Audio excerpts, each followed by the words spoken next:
But I thought we were live for a second. I was like, damn, I really joined the stream shirtless. We're live. We are live now. Okay.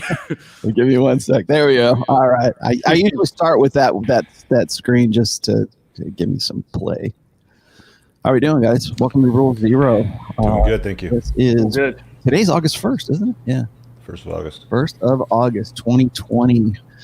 I have not hosted in a while. I am back from Vegas, as you guys know. Just scouting out places for the Rule Zero live event in October, 2nd through the 4th. As far as I know, everything's still a go, and we're doing pretty good. I'm still getting some echo from somebody. Is that you, John? Might be my air conditioning because my That's okay. No worries. It's not that bad. It's only like a little bit. It might be Myron. I don't know if it's not me. Yeah, cool. Not me. So today's topic, we're going to just jump right in here today. I've done this topic before. I don't think I've done it on my show, but I think we did it on that other show we used to be a part of.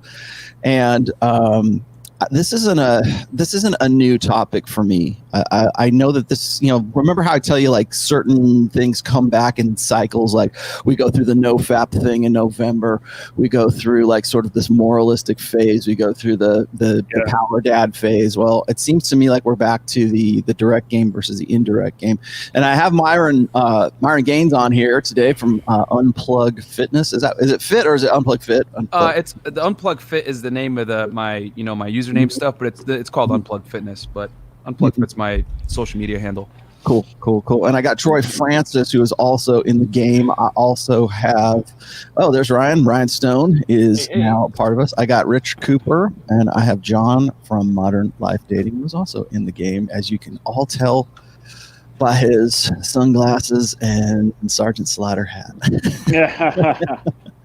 So the reason I wanted to bring this up today is because I'm seeing this come back around a lot in a direct game versus indirect game. And the reason for this is like I have been recently compared once again to Alan Roger Curry, and this is an old argument, or this is an old debate, and I've talked to him about this before. I'm still really good friends with Alan Roger Curry. But the reason why I'm seeing this is because it seems to me like in the black manosphere right now, it's all about direct game. And it's almost always sort of in your face, are you DTF kind of game. And I've said this before, and back in the old days of PUA, back in the early 2000s, this was also a debate that was going on. It didn't really have anything to do with race or ethnicity or anything like that. It was just like, what's the most effective form of game? And so you had these guys who would be like day gamers, or they'd be night game, in the club kind of game, or it was social circle game, or it was whatever game, like photography game, right? Camera game, whatever was the sort of angle that you could apply to making certain game principles work better for you, like chick crack or amuse mastery, or just the basic techniques and things like that. Those kind of branched off into like little kind of sub games. And I know, Troy, you've done day game. I know Nick Krauser was a day game guy. I know Tom Torero was a day game guy. And I would classify that kind of stuff as sort of direct game, right? Would you say that is a direct? I want to define terms here, like what is direct game versus what's indirect game. So, Troy, I'll start with you. What do you think is the difference between indirect and direct game? Well, I think direct is pretty much just going up to the girl and making it very, very clear what it is that you want, which is to say you're interested in her sexually, romantically, whatever, right? And yeah, the day game, the London day game model that you're talking about with guys like Nick Krauser and Tom was pretty much that, really. I mean, it was pretty much because they would always say, the prescription was go up to her, say, listen, I just saw you. You looked really cute. I had to come over and speak to you, or something like that. So effectively, you're telling her up front, you're attractive, I'm attracted to you. That's what's up. But then you kind of go into a bit of banter and you pull it back a little bit. So you might say, oh, but you look a little bit suspicious, or you look kind of weird standing around here. What's all that got to do with you? Or something like that, So you give a compliment and that indicates your sexual interest. Then you pull it back and then you banter a little bit. So there's that approach. And then there's indirect, which is as we were saying before, kind of skirting around it a little bit. So you make an excuse while you're talking to her. So you might go up and say, the worst one, or the most extreme indirect, if you like, is to ask for directions. You go up and say, oh, where's the Apple store? And then she says, oh, it's down there, first left, and then on the right. And then you have to transition it. Or you could say something situational, like you're in a store and you talk about, the goods on display, or you're in the coffee shop and you talk about, what the barista's doing or something like that, So I think it's fundamentally that difference between, are you going up and making your sexual interest obvious right from the start, or are you creating a subterfuge to get into conversation and you're then going to transition it round? Yeah, we'll get into this in a minute, but there is kind of a middle way between the two as well, though. Yeah, I was just going to say is that I see, I think that a lot of, and I was just looking at, I'm glad this came up in the beginning here, because I think a lot of guys tend to, think of like regular, like, I don't want to say regular, but like conventional game, like such as like old school mystery method, RSD, that kind of stuff. They see that as sort of subterfuge. They see that as like inauthentic, and that's why I'm glad you put it like direct game is like more authentic. It's like you go up there and you say what you mean and you mean what you say, kind of thing. Yeah. So, I was going to say, with authenticity, is that just like extreme honesty? Because I never get people to give me a good definition of that. Because if you just walk up and blurt out your life story, the girl gets bored and leaves anyway. So authentic wasn't exactly good. If you walk up to her and you ask her where the McDonald's is, and the truth of the matter is that actually you just want to have sex with her and you don't care where McDonald's is, then that's not being authentic, right? But I've done that all the time, where I walk up to a girl and say like something and it's clear I have no interest in it, and I'm making it clear, and that's kind of like okay. So that's okay, right? So that's when you're kind of doing it. You're going in the middle. You're kind of going direct, indirect. So fair enough. On the one hand, I think it was Tom Torero actually called it indirect direct, or the other way around, but basically a combination of the two, where you go in and you say, where's the McDonald's, but the way you're looking at her, you've got that cheeky grin, you're sub-communicating that you're hitting on her, so it's still obvious to her that you're hitting on her, you're just not saying the words. So that is the sort of the middle way, and that can probably work the best of all in many cases out of both of them. Myron, like what do you run down there in Miami? So this is obviously, guys, for anyone that is new to my stuff and everything like that, I live here in Miami, Florida. I live right in downtown Miami. And the thing about Miami is that this is a very competitive marketplace. The girls here are I always say this is the highest concentration of attractive women in one geographic area. I think we got LA beat, New York City beat, and a bunch of these other major cities when it comes to attractive women in one area between here and Fort Lauderdale. For sure. Yeah, like between Miami to Fort Lauderdale, I don't think there's anywhere else that has as many hot girls in one place. Now, with that said, the reality is this, guys. I'm 30 years old, so I'm young enough to know how Instagram and all the other social media works, but I'm also old enough to understand what life was like before social media. I'm going to say this. Clout was the currency and Instagram is the freaking bank. And the reality is this, man. The thing is that girls nowadays don't really value male attention the same way they used to 10 to 15 years ago. And the reason why the mystery method was so great with the indirect game before is because when you made a cold approach, a woman actually valued it back then. Nowadays, with all the validation they're getting artificially through the internet, male attention, if we're to it feels like a stock market type thing, the value of it is plummeted because it's so abundant and freely given without any type of effort on her end. So when you approach a girl nowadays, what you really want to do is you got to figure out the girls that don't want to deal with you, and or even worse, the girls that are attention whores that are going to string you along trying to get your non-sexual attention. So the quickest way to discern women that actually like you versus women that are just seeking attention, trying to get followers on Instagram, followers on Snapchat, or just trying to get guys texting them, because a lot of girls get off on that, is you need to quickly either try to set up a date or be direct in your approach and make it man to woman off rip. When I go up to girls in Miami, and I always make this joke about my opener, guys laugh, but I really do say, hey, you're almost as cute as me. What's your name? And I'll go right into it. And I figure out what their logistics are, who they're there with, what they're doing, etc. And if she doesn't comply as far as like her body language, she's not angling towards me, she doesn't reciprocate my attraction. I just filmed the video on this on how to like cold approach a girl. And the big thing I do is I don't lean in. So if she doesn't lean in, if she doesn't look at me, yeah, I don't lean in. So if she doesn't lean into me to hear what I'm saying, if she doesn't lean into me when I'm talking to her, and it'll be like at a loud club, what I'll do is I'll just like, okay, this girl, I'm kicking this girl to the curb and I'll move on to the next. Because my thing is I screen out girls that are time wasters. And in today's day and age, I think that's the most efficient way to run game, because girls will sit there and take your attention for free, because nowadays it's so apparent and it's there all over social media that women don't really like the hottest girls, man. The reality is this, the thing I've learned from being in Miami is this: the hottest girls like literally don't respect dudes. Like they think of everybody as like a dork. I wanted to say that.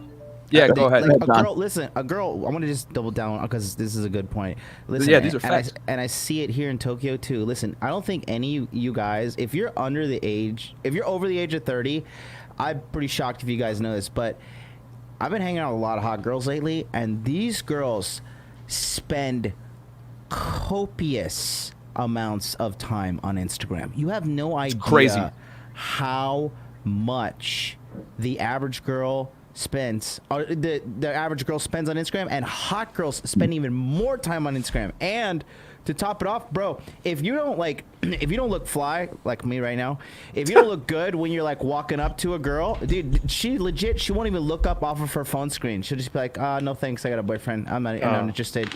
Like, you gotta be on the ball. Like, these days of dancing around in some magic hat and like, hey, baby, you believe in magic? Yeah, it's just not. Like, yeah, I do believe in magic. Do you guys make your gay ass disappear? Do you guys know who the absolute best is at what you were just saying, Myron? And you guys are gonna hate that I mentioned this. Ivan Throne. I watched it, but he's got a huge advantage. Like, he's Ivan literally Throne deaf. Can't hear. I doubt he's picking up chicks. And I saw that. He's like, literally, like, you have to look at me and talk, and I have to see your mouth moving. And I'm like, that is damn you should just brilliant. stop your endorsement right there The and move on. The thing is this: I'm just credit where it's due. Bruno, to can finish stir what I a was mean saying. cup of coffee. But you have an alibi. You have something. To finish what I was gonna say, guys, Just jab a like with the pencil in hottest your ear. girls, the reality is like, we always say like, women don't see 80% of. I'm gonna argue that like the most attractive women only see like 5% of men, and like unless you bring something to the table, whether it's a blue check on Instagram, some kind of clout, you got money, or you're very good looking, they're gonna probably not pay attention to you. And the thing is that you can't afford to sit there and go indirect in 2020, in my opinion, because if you do, they're going to sit there and just like take your free attention from you, and then they'll just curve you. And it's just not worth it. You might as well just like quickly figure out if is she sexually available? Does she like you? Proceed if she does. If she doesn't, then move on to the next quickly. That's what I found to be the most effective. But yeah, can I make a point here? It seems to me there's two different schools of thought here. So first of all, just to nail my colours to the mast, I am 100% direct. I've always liked direct game. For the last over a decade, I've always preferred to go direct because it seems more authentic, it seems more masculine, it kind of cuts out the time wasting, it gets to the point. There's a lot of good things about direct for sure. Having said that, what people will often say about indirect, and this I think is actually the kind of thing that Robert Greene argues a lot. And if you look at older style seduction, they will say the reason that it's better to go in indirect and not shoot your shot immediately is that it gives the girl more time to get to see your personality. So you can kind of talk the girl around. That's the idea. So while I agree with Myron that, yes, you can go in and basically go, here I am, I want it, and just gauge her interest immediately. The potential criticism for that would be to say, well, okay, but what about the idea that the game exists in order to be able to influence somebody, to be able to, potentially change somebody's mind. Now, as I say, full disclosure here, for myself, I'm all about direct for the most part. I think direct is good. And I think actually a good direct approach can identify a maybe girl, and then you can go into the sort of the influencing her. But I just wanted to make that point that the reason I think some people kind of cling to indirect, or they put forward indirect, even in this day and age, is that it gives you an opportunity to influence a girl who may not initially have been up for it, but you're able to then, talk her around, or sort of like, create that sort of environment whereby she becomes more into you than she was initially. I will say this, if I can add real quick, when's a good time to actually use indirect games? So what I do is when I'm running night game especially, and I see a mixed group, men and women together, but I see a hot girl in the group, what I'll do is I'll go in there and I'll actually use an opinion opener. Okay. Yeah. And what I'll do is when I do the opinion opener, I'll like honestly, I'm not even focused on what I'm saying. I'm watching the body language of everybody. And what I notice is that the girls will look at me, right? Because I always wear like some kind of very strong colors, whether it's white or red or whatever it may be, right, to get attention. And I'm also a little taller. I'm about 6'3", and I wear my Chelsea, so I'm about 6'4", 6'5" when I wear them. And I'll watch the women's body language. And then what I'll do is I'll look at the girls that are like showing me IOIs. Then I'll look at the men. And the guys that make guard 9 out of 10 times, he's either a friend zoned or he's like, or he's a boyfriend. If it's a boyfriend, they make guard really hard. They'll grab her or they'll kiss her or something like that. And it's like hilarious how like they don't even notice that they're doing it, but they do it right off because they're like, oh, this guy's a threat. So, and I'll continue talking. And what I'll do is with the opinion-based opener, I'll listen very closely and I'll see what the girls say, and then I'll see what the guy says. If the guy agrees with the girl, 9 out of 10 times he's a beta male and the girl is with him just because, whatever, you know what I'm saying? And he just like whatever, he defers to her authority and follows what she says. Yeah. But I'll watch the body language, and then from there I can tell which guys are friend zone, which girls are available, which girls aren't, etc. So I use an indirect opener to assess a mixed group. That's when I think an indirect opener is actually good. This is an interesting one. Thanks for this, Chris Bucket. This was a good one. The most powerful drug for women is a mysterious man she wants to figure out. Direct game can kill that. Learning to create interest and build a challenge by being a mystery. This guy's living in 2002. Yeah, this guy doesn't know what the fuck he's talking about. This guy's a fucking idiot. Thanks for the $10, but you don't know what to talk about. Listen, bro, what the hell mystery bullshit? Can you pull that back up on the screen so I can laugh? Are you kidding me? That doesn't work in 2020, bro. I say ejaculate and evacuate for a reason, bro. That's how it's happening. They say, this thing, hey, girl, what's up in the street? Let me build some mystery. Yeah, you're going to build mystery. She's going to get dicked down by 4 different dudes in the week that you're trying to do your best to be Mr. fucking cool guy. Listen, you're living in a fantasy. A lot of you guys don't realize that these girls are churn and burn with dicks these days. You don't understand. The problem with what Chris is saying is that there isn't a mystery anyway, because she already knows, because you walked up to her. I mean, 99.99% of times that a guy walks up to an attractive woman, what does he want?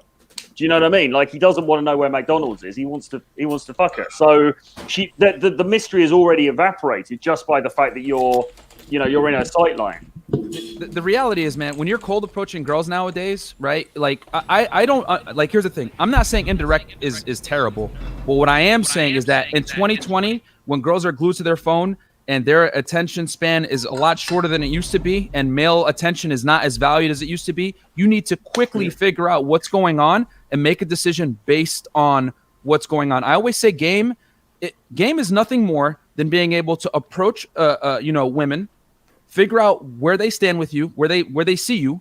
If they find you attractive, you proceed to continue the interaction. If they don't, then you quickly kick them to the curb and move on to a girl that does. That's half a game nowadays in 2020, figuring out girls that are attention whores versus girls that actually like you. Because a lot of girls will sit there and let you give them free attention all day, and you got to be able to quickly figure out, okay, this girl doesn't see me as a man to woman type relationship. I'm moving on. So this guy, Chris Puckett, no offense, bro, but I can tell you're not cold approaching chicks in 2020. And if you are, they're not young and hot. No way. Listen, this guy's a fucking dork, because now he's saying, hey, John, I didn't have to leave the U.S. to get a girlfriend. Would you like to talk to which girl would you like to talk to? Would you like to talk to an American girl I'm sleeping with? One of the several Japanese girl, the hot girl from Kazakhstan, the one who stayed in China for a year? I've got hoes, bro. I've forgotten more women than you've ever been with, guy. And the fact that you outed yourself, telling some dumb shit, and you sent $10 to look like a fool. Thank you for supporting my Lord and Savior, Rollo Tomassi. Thank you so much. Okay, kiss the rational male if you got it right there. But listen, with timeout. What I'm trying to say is this: that doesn't change the fact that you're fucking wrong. Okay, you can make fun of me, and even if I had to move to Japan to go get a girlfriend, I'm still not simping hard like you in the streets talking about building mystery and this nonsense. And bro, I'm in Miami. And I'm staying. I'm going to dick ride Chris here. Let Ryan go. I see where he's going with this. And here's the thing. Take a different approach to it than do girls like this, do girls not. Going straight to the glory hole with that fucking logic. I have a lot of guys that I deal with on clients, talking through on Patreon and that, and they talk too much. They spread their feelings too much. They bore the girl, sometimes as a wife, sometimes as a girlfriend, sometimes as a plate, whatever. Take this approach. Who the hell is this chick to have me give her my inner monologue, my feelings, all that stuff? It's like, there's guys that are super successful. I'm a doctor. I'm a lawyer. I make this much money. All that stuff that you guys like for success. And they open their mouth and they tell a girl everything. And then they wonder why the girl doesn't respect them, why she doesn't like them anymore. It's like, dude, treat this stuff in your life as valuable. You're devaluing anything about you. You're going to talk about your job. Who are you to know what my job is? What did you do to earn it? And it puts the onus on the other person to validate themselves to you. I'm not saying it may be the best for a night pickup. You guys are in the field, on the trenches, I'll say that. But from an inner game perspective, learning to keep your mouth shut and treat everything that you've worked so hard for as valuable puts the other person in a position where they have to validate themselves to you to earn every piece of you they get. Can I just make a quick point? Please. I think I think there is something to be said for mystery, right? And actually, again, Robert Greene in The Art of Seduction, he talks about mystery as one of the key tenets of charisma. And yeah, sure, you don't want to be John, hear me out. You don't want to be a guy who's too easy to work out. But the mystery is not whether you want to have sex with her or not. There's no mystery about that. You're a guy, she's a hot girl. Of course you want to have sex with her because you want to have sex with lots and lots of hot girls because you're a fucking guy. That's not where the mystery is. There's no question about you're living that hot dude life. Exactly. There's no question. You don't want to create the mystery about that. The mystery comes from the rest of you because you have sex with her and then she tries calling you the next 2 days and you don't answer the phone, or you're out of town for 2 months, or you go to Hawaii on a business trip for some fucking reason. That's where the mystery is. The mystery isn't that you want to have sex with her because you are a masculine man. She's an attractive girl. That's what attractive guys and attractive girls do. I think that a lot, and I agree with John and Myron in this sense because I've noticed this change a lot when I'm at least prior to COVID. I was noticing this change like right around 2017, 2018, where it was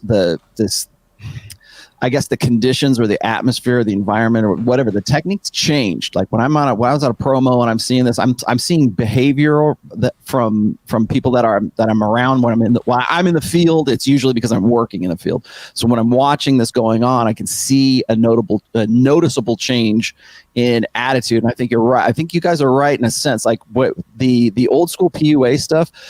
I think that the founding principles of it are still valid. I think the application of it right now is not valid, simply because of what John and Myron are talking about right now. Is that there is no mystery because Instagram kills that mystery.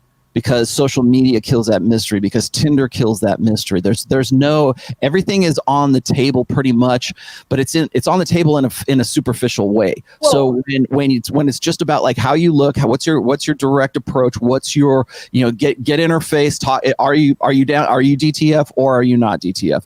And from a practical perspective, I understand that right now because it's changed things up. I think probably like the stuff that was going on in the game back in like 2005, completely valid in an era when there was no Instagram and there was no social media wasn't as big a deal back then.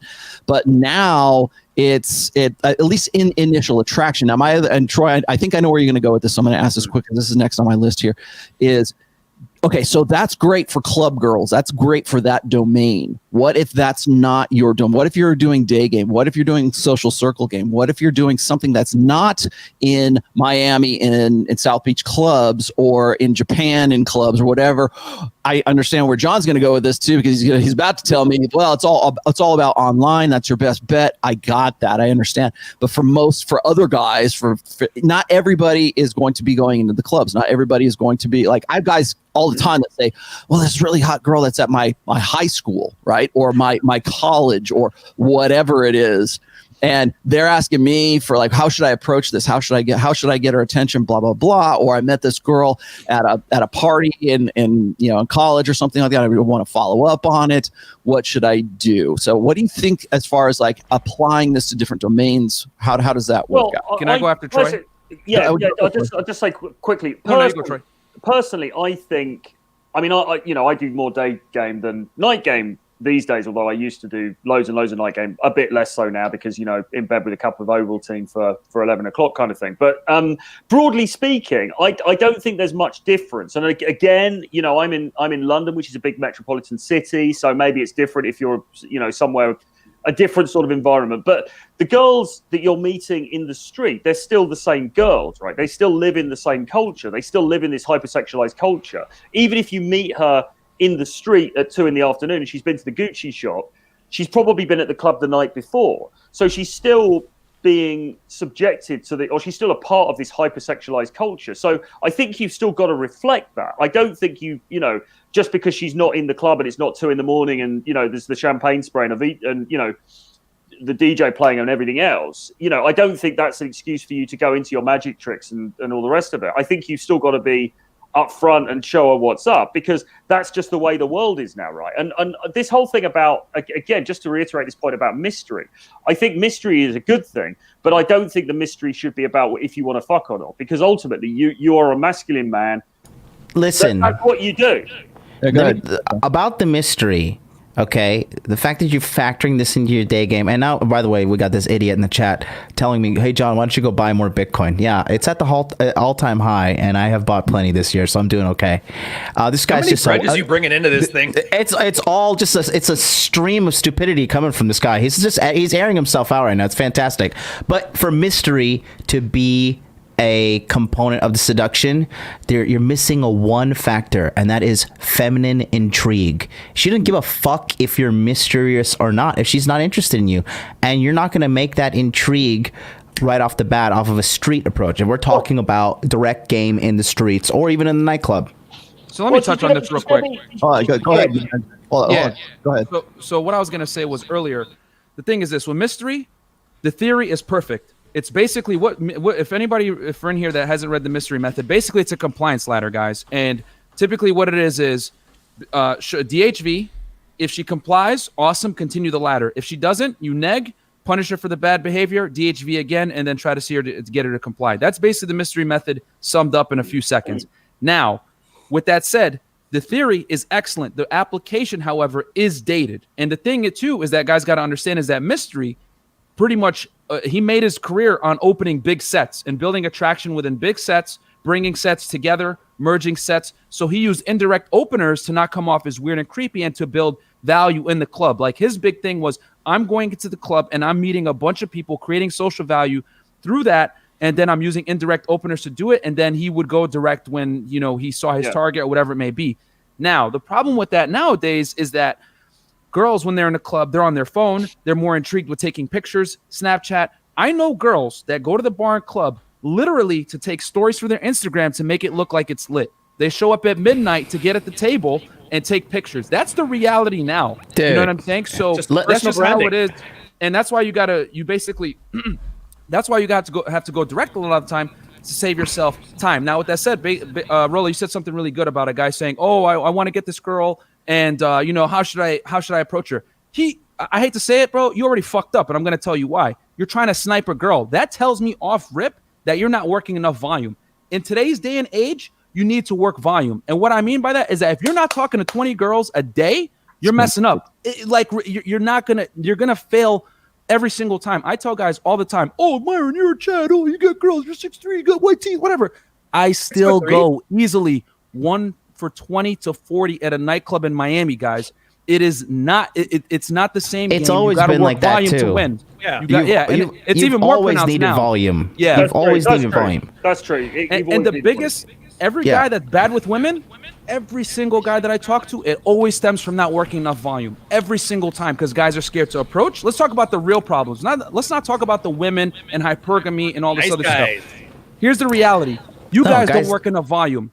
Number 2, you guys are not interesting. Number 3, you guys are not socially calibrated to read situations. If a girl's not interested in you, you guys sit there and continue to talk to her and give her free attention when she's showing you clear indicators of disinterest instead of moving on and talking to a girl that does like you. A lot of you guys run, "I hope she likes me" game, when in reality you should say, "Fuck it, you take it or leave it" game. She doesn't comply, goodbye. And that's the problem. A lot of guys want to sit here and try to build attraction with girls that, quite frankly, don't deserve it. Move on to the next girl. No free attention in 2020. So that's all I want to say on that one. Ryan, go ahead. Oh, I was just saying on that one, I can't believe he's 6'3". But no, he pretty much hit the point. I want to bring in Rich for this next part here because I got something that I wanted to throw out. So I think we pretty much settled that, like, Instagram in the age of Instagram, in the age of social media, direct game, like being upfront is at least a good practice.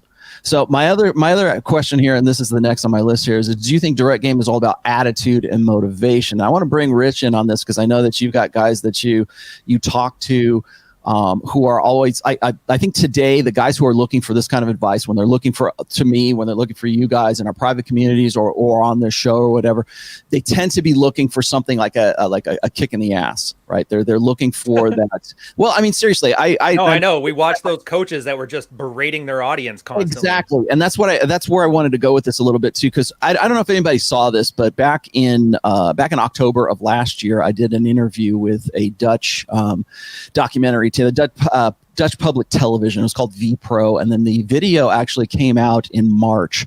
And I didn't know, I only knew what my part was going to be. They had like Dr. Warren Farrell was on it. They had some other people on there. But in the very beginning of it, they were doing this interview of this group of guys, and I want to say it was in the Netherlands. It might have been in Holland, might have been in Germany. But it was a group of guys who were getting together at like sort of this at this kind of gathering, I guess.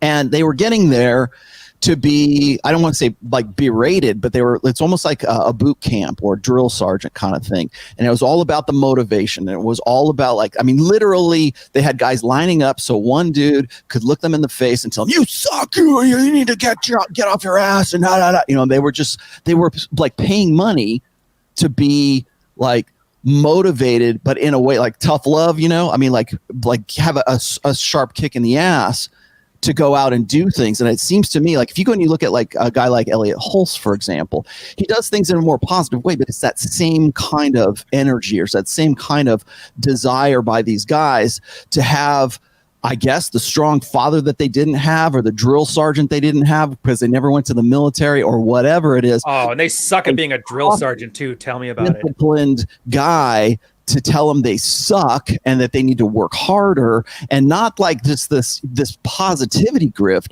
but more of like a kick in the ass kind of grift. And so that's what I want to say is like, is direct game more about like attitude and motivation? And is that why these guys, is that why we're seeing this become a little bit more popular? Here, can I do a small tangent on the drill sergeant thing, John? I just need a second. I hate these guys that have never done military time think they know what a drill sergeant does. I'll say this right now. You can tell you're being grifted. Well, thanks for the echo. You can tell you're being grifted when a guy starts attacking your identity, because that's the first thing they teach you in the military. Critique the action. This was garbage. What you did was garbage, but they don't say you're garbage. That teaches guys to stop paying attention to tone and pay attention to information. That's the purpose of it. So when I see these LARPers talk about it as if they're Full Metal Jacket, I just want to shit on anyways, whatever. Anyways, sorry, John, I cut you off. You have some value here. I'm just ranting. All right. John, I'm muting you because you're really echoey right now. What's echoey? Is it coming from the headphones? Because these are open back. Yeah, a little bit. I think it's anytime you come back on, we're getting echo. So that's why I've been muting you. All right, that's fine. You're good now. Well, listen. So ask that question again, Rollo, because I wanna. Let me just explain. Here, I'm gonna mute you just real quick. I see this a lot, and I'm seeing this a lot from guys like Alpha Male Strategies. Not so much Myron, but like I see a lot of guys like maybe Lucario to a lesser extent, and I like these guys. Donovan's another good example. Alan Roger Curry's been doing this since like the early 2000s, where it's the only advice is stop being a little bitch and go out there and do it. Get up in their face, and it's all about motivation. It's all about like pushing you out of your comfort zone and into direct game, into a direct, I don't want to say confrontation, but like a direct approach. Now, this is something actually I should say that this also has a parallel to old school game too, because it used to be the 3-second rule. Like if you saw a girl that you liked and you were out in the field and you had like a guy who was like your wingman or your coach or whatever who was with you at that time, it was like you go and you approach that girl in 3 seconds, or you don't do it at all, because you have to get over sort of that fear of approach anxiety. And I think that's where a lot of guys are, and maybe that's a sticking point for them right now. But I see a lot of the life coach, dating coach, relationship expert coach. Their one and only advice is just don't be a little bitch and go out there and do it. Go ahead. Yeah, thanks, coach. No, listen. If you're gonna approach a girl, all right, if you want to have good day game, you at that very moment you have to feel like you are the shit. You have to feel awesome. Yeah. You have to be like, I am sexy. Look at this beard. Look at these Gucci shades. Look at the babe. I am fantastic. I would like to invite you to be part of this fantasticness. How's it going? My name's Jonathan. You know, if you go up to like a guy from the Rule Zero fan page. Hey, hypergamy doesn't care. You want to go out with me? Like, doesn't work like that. You got to look good. You got to have game.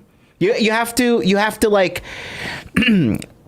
Which and I'm glad Troy chimed in on this. I mean, Myron, you've been saying it a lot lately. Like, you know, guys underestimate the importance of volume, which is true, and I think that's been timeless. I think it's been timeless. I think even back in the day, I was always sourcing girls, bro. I had girls at the pizza shop that I was interested in. At the taxi counter, you know, at the call center, like there's girls everywhere. You have to live a life that is outgoing and fun enough that you can constantly be sourcing. That's why guys who are part of my community, they know I always say always be sourcing, because the number one reason why guys end up in dry spells is because they stop sourcing. I'm talking like guys like Myron, Troy, myself too. If you get lazy and you start just banging your same 4 girls, you know, like I don't need to, then, you know, next thing you know, she hits you up out of nowhere, she breaks up with you, and then you're like, oh God, I gotta start the whole sourcing cycle all over again. And if you don't even understand what the sourcing cycle is, your game is not as tight as you think it is, and you got to listen up. I've got to say something real quick here because John brought up a good point. The reason why guys don't want to work volume nowadays, I'm going to say it. With the emergence of dating apps and social media, a lot of guys think I can just rely on this and I don't have to cold approach anymore. And then when their dating profile sucks, what do? Oh, if you're not on chat, you're not going to get girls. All right, dude, cool. Then get out there and approach more girls. But the problem is that here's the reality. Because I do night game with guys all the time. 9 out of 10 guys I meet are scared to cold approach girls, man, whether it's at a club, during the day, at a bookstore, whatever it may be. They need to be pissed drunk to be able to approach girls. And that is 99% of the problem here with guys. Like, we got this loser in the chat, CT Guitar. I detest being in big cities. Okay, bro, well, then deal with the consequences that you're not going to have a lot of options and you're not going to be able to work as much volume. Therefore, you're not going to be able to have sex with a lot of girls. Like that. Yeah. That's, you have to do what's required to be successful in this. And if that, unfortunately, you've got to work a lot of volume. And the city gives you the platform to do that. But the guys don't want to do the work in cold approach because guys are scared of getting rejected and they don't want to face that fear. Yeah, sorry, he makes a good point. Because it's easier to jerk off and smoke some weed and play some video games, roll over and be like, I'll become an alpha male tomorrow. I'll become a player tomorrow. And that a lot of guys are doing that. Look, how about this? We got 974 in the chat right now. Real quick. If you've had sex in the last week, put a 1 in the chat. I just want to see out of the 970. It doesn't matter if she's new or old. 970 in the chat. 1 in the sex. If you've had sex this week. Go ahead, Troy. Myron makes a good point, right? And it's funny because a few years ago, people were saying in the day game community and also the night game community, oh, what if game gets, it's going to go mainstream and it's going to get found out and they're going to know and then it's not going to work anymore. And, you know, especially when Mystery started doing that show on MTV or whatever it was, and people were really worried this stuff's going to go mainstream, it's not going to work anymore. And obviously that was always an illusion because attraction is attraction, right? You can't, attraction isn't going to go out of style. But what's actually happened instead is the dating apps have come in and they've created a massive buffer for a whole generation of guys who now haven't had to bother with cold approach, or they haven't had to bother, or it's given them an easy out because now the default is when you go on the app and you swipe. Right? Mm-hmm. And yes, that is a great sourcing tool, but it's let them off the hook from having to put in the hard yards out in the field. And if you don't put in the hard yards in the field, you're not going to be getting the results that you could otherwise be getting. And here's the other thing. When they do go out on the dates, let's say they do get lucky, they get a date. They've never cold approached, so they don't have conversational skills and they don't have social calibration. So they go out on a date and they act awkward. Even if you do 100 approaches and you get blown out 100 times, then you get a date off Tinder. You're going to be better on that date for having 100%. Done those approaches than you would have been otherwise. And the problem is this. Hold up here. I'm gonna bring Rich in on this too because I think I know where this is going to. So Rich, I mean, why do you think direct game is?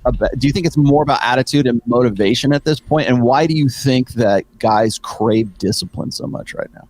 Well, hello, everybody. It's been 39 minutes and 25 seconds since I've said anything. I'm watching Rich over here. I'm like, man, he's itching. No. I've been enjoying this. I've been listening to you guys chop it up, and this is always a conversation that a lot of people like to engage in and offer opinions on. And I've just kind of been, sitting back and watching it all. Your motto is do the work, so I figured that's where this is going. So well, look. Direct game is what alphas do. Indirect game is what betas do, right? Like really that's what it boils down to. Like I've seen a purebred alpha walk into a nightclub in Las Vegas, point to a hot girl, point to his Johnson, never say anything and close the deal.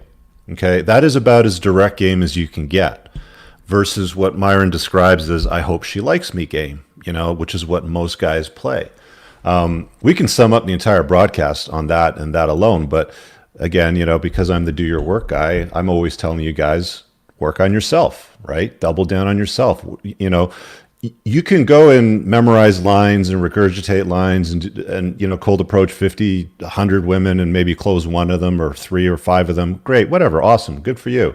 But your best ROI in your time is always going to be make money, make muscles, and of course, learn a little bit of game and go about game in your day-to-day life. I wouldn't say go out of your way to go and make direct approaches to women, like going down to the square or going to do some camera game in some large city in some public area or anything like that. But, you're at the bank, there's a cute girl in the lineup, you turn around and you start chatting her up, right? Or you're at the gas station or something like that. That's the way I think guys should go about it. So the argument about when you direct approach, when you cold approach, is it direct or indirect?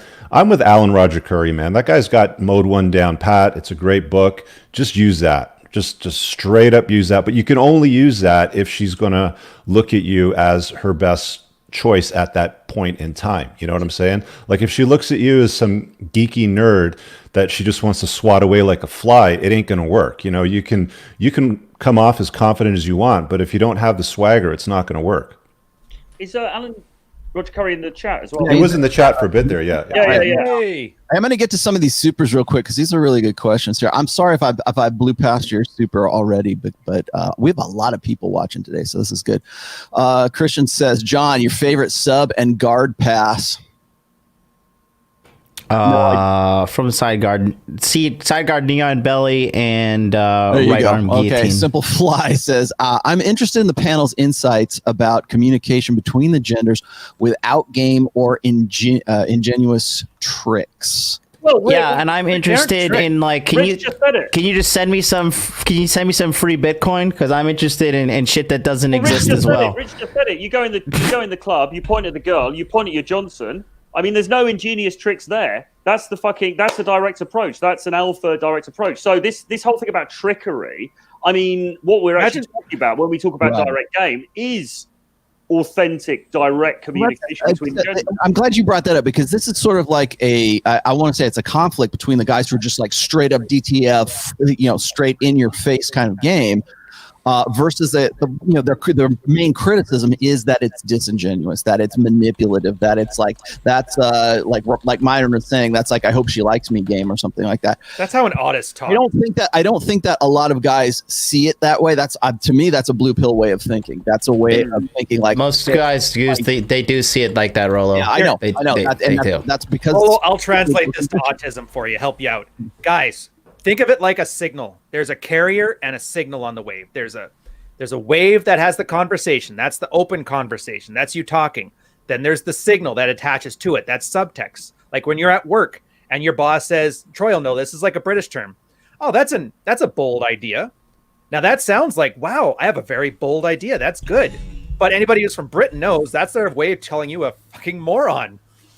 So is that being disingenuous or is that just understanding the social dynamics at play? And that's all this is. You can call it manipulation, but it's not. There's an underlying carrier wave of information underneath the words you use. And that's how most communication happens. Even Rich's guy that just pointed at his dick, pointed at the girl, there is an essay, a 10,000 word essay worth of all the stuff he was communicating outside of just pointing at his junk. Right. I guarantee. And I want wanna say this: this. nines. He had people at the bar looking at him for like people talking to him like he owns the place. Yeah, but All that listen, listen, that guy that Rich saw, that is like a fucking literal once in a lifetime thing you're gonna see. I'm From using a it as non-famous example. guy. We have it No, out. We can no, use this any was example. this guy could do this anywhere. Like he was not just that good looking, but that charismatic. But What that year alpha. was But this? This would be the setup in the evening, and it was like, okay, watch, he's going to do it again, sort of thing, right? Yeah, I'll say but that's this, the man. thing. There's Oh, a this was whole when I lot was frequenting Vegas in my early 30s, so that was like, I don't know, 12, 13 years ago. I'll say this, man. The reality is this, guys. So like, if you look at old school players, you look at Rosebud pimps and all that other stuff. Rosebud used to say, and he's a famous pimp, 25 girls a day. So players back in the day knew that cold approach was the only way you're really going to source women, right? So they understood the fundamentals of volume. Now the younger guys, they think, oh, it's just dating apps. I could just use dating apps. So when they fail with the dating apps, they don't understand the rudimentary basics, which is you need to cold approach to get girls. Like, that's just how it is. Even with this COVID crap, I'm still approaching girls. Like, I'm using online dating, but it is not my only sourcing method. You need to have multiple streams of income or sourcing into your funnel. Online dating, cold approach, social circle game, and nowadays you can Instagram game. You know what I'm saying? And social media game in general. So if you're not using all these different types of sourcing methods, then you're going to always have limitations on the girls that you're dealing with. And the problem is that a lot of the guys that have problems with women that want to complain, oh, women are hypergamy, all this other crap. You ask them how many cold approaches they're doing a week, they're going to tell you 0. You ask them how many you're doing a month, they're going to say 0. How many times you doing a year? Oh, I talked to a girl in the library once. Like, no, this is why you guys aren't getting laid. You guys aren't. But Myron, girls. I talked to her in the library and she shot me down. Why bother? Just go MGTOW for life, man. And here's the other thing too. Here's the other thing. A lot of guys, man, especially in this community, they hold resentment towards women. And let me tell you guys something. When you have like some kind of disdain for women and you approach them, that they're going to feel your negative energy and it's going to permeate into your interaction. And they're going to feel like, yo, this guy's on some like, why is this guy so negative?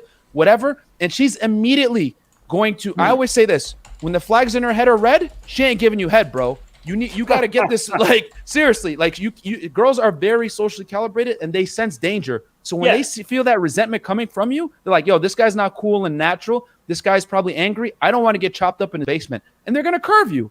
Simple as that. Any sort of like negativity or kind of self-pity or sort of like that twisted up kind of thing. Or my favorite thing, very Troy. badly. Trying to red pill a girl on a date. You guys crack me up. Sit down here. I want you to listen to The Rational Male. I've had some Patrice O'Neill that just automatically came on my YouTube playlist when I had one of my girls over, and she was like, "Can you turn this off? Because like it's really doesn't make me feel good." And this is a Japanese girl, like, and she's listening in English as well, which is not even her native tongue, and she could still get triggered by it, right? The point I want to make a point here too, okay? And like with with all the guys Go ahead, keep going. That was me. So okay, with all the guys kind of babbling in the chat who don't know what they're talking about, like let me just give you a rundown. I went on a date last night with a super hot, well, her boobs weren't as big as I wanted them to be, but she was pretty hot. She was 20. She was a Japanese DNA, Brazilian born chick. So technically she's brilliant. She's Brazilian, but her DNA is Japanese, right? Because after World War II, a bunch of them moved there. Anyways, like, you guys got to have thick skin to go on a date with this girl. I went on a date with this girl. I spent like $80 because I just went out to have a good time. I had sex before the date, so I didn't care. Anyways, so I went out with her, and like, you have to understand like how some of these dates evolve in 2020. She was Instagramming the whole time, which is fine. And I was just like, that photo sucks. That photo's okay, whatever. And then we started talking about Tinder, and she whipped out her phone. She's like, yeah, all these guys super liked me. And I was like, haha, I'm on a date with you, and I didn't super like you. And I started laughing at her, joking about it, right? Anyways, I was like, you want to go see my puppy? Because my puppy's fantastic. We go back to my place. That's a euphemism, by the way. Right. And so I make the move, bring her back to my place. She's playing my puppy. Flat out rejects me. She's like, I don't do that on the first date. Yada, yada, yada. 1 a.m. leaves my house. Where does she go? Straight to the fucking club. And I watch her Instagram and all. It's just like, you have to get ready. And like, for like, so I put myself out on the out on the air saying that, because like as a real player, like even if you that's the truth. That's how it is. The thing. Like as a real player, like guys who are also in the game right now, they're kind of like, all right, you know, like MLD took one for the team, but the guys who aren't playing and they're like, oh, MLD's a beta, like they don't understand it. And me and Troy talk about this often. When it comes to becoming a really good seducer, you have to become like a sexual mercenary, and you can't take these things personally. When you see a girl being hypergamous, goes to another guy, you just gotta like know the game for what it is and be like, yeah, I'm gonna live to pimp another day. If you want to get red pilled, if you really want to get red pilled, date a lot of girls. That's all you have to do. You know, you don't have to watch.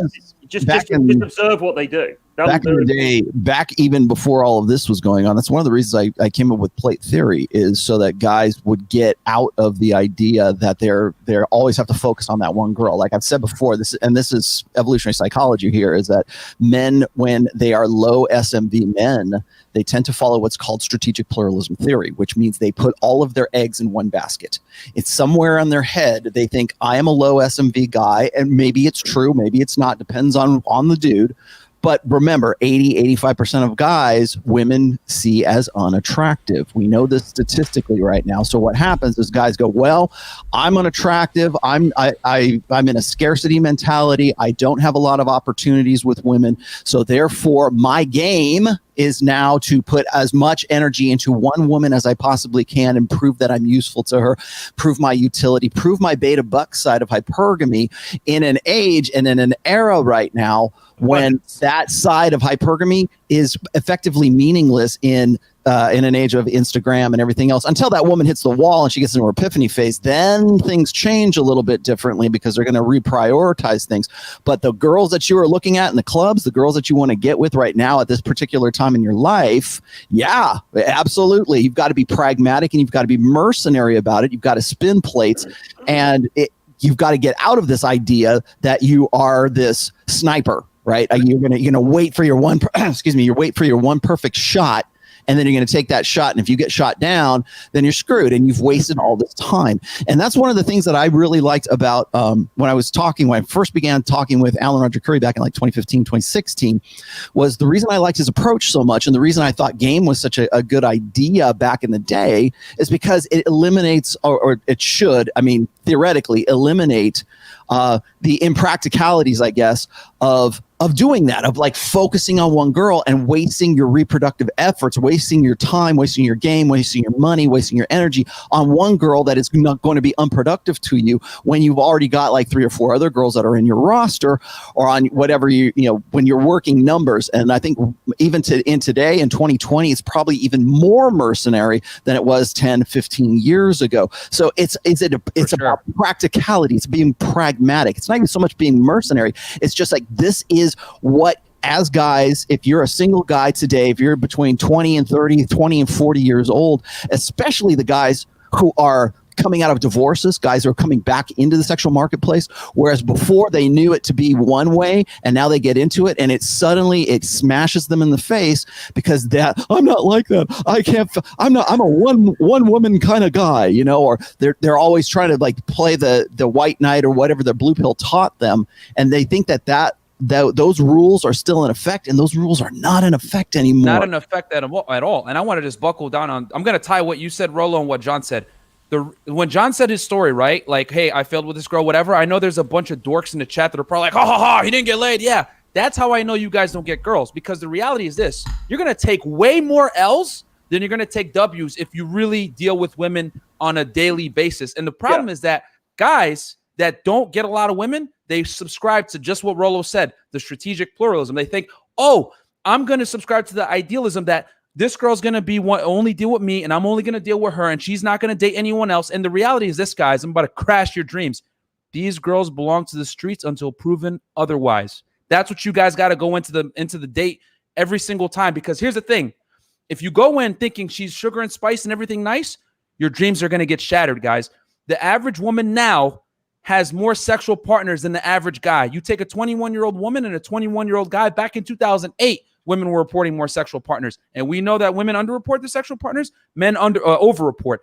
This is 2008. Now, in social media age, dating apps, etc., where women have access to high value men all over the country, it is probably even more skewed.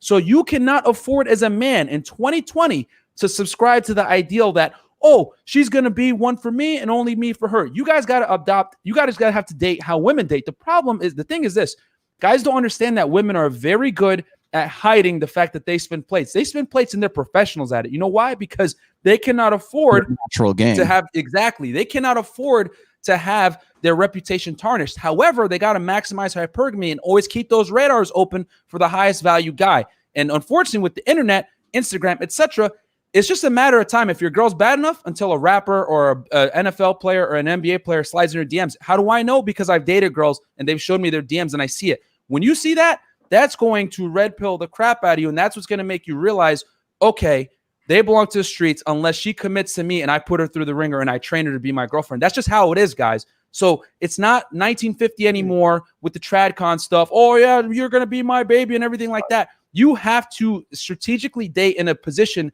that puts you where you can't get hurt by the girl and until she proves otherwise. That's just how it's got to be. See, this is why I like one thing that doesn't help, by the way, is you get some of those coaches who won't admit to any failures. You know, it's all that Instagram life. It's all I just get the girls, just take my course and it's just going to be it's going to be plain sailing. Just learn these 6 great tricks and then blah blah blah.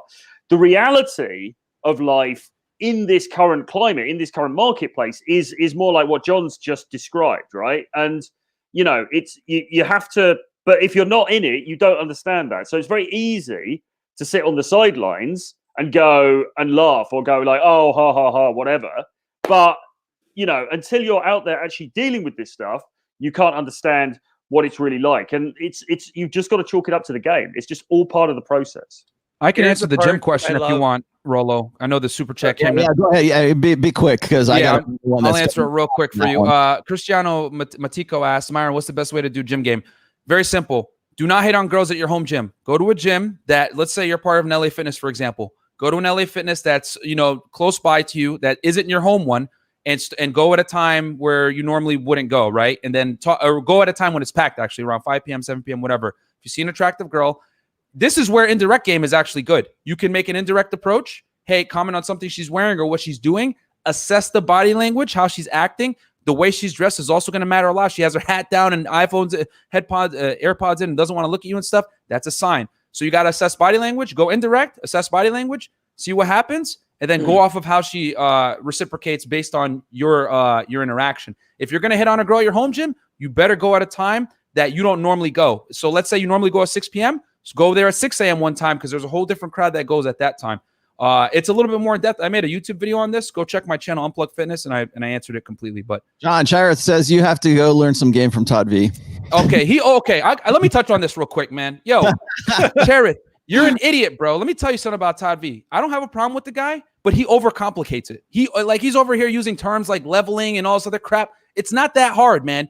You go up, you make an approach, you assess how she reciprocates based on your body, on her body language. You know, you just have some banter or whatever. It's not, he overcomplicates it because the thing is this, he's trying to differentiate himself from RSD. Let's call the elephant in the room. So he needs to brand his style of game when in reality, he's just overcomplicating building attraction.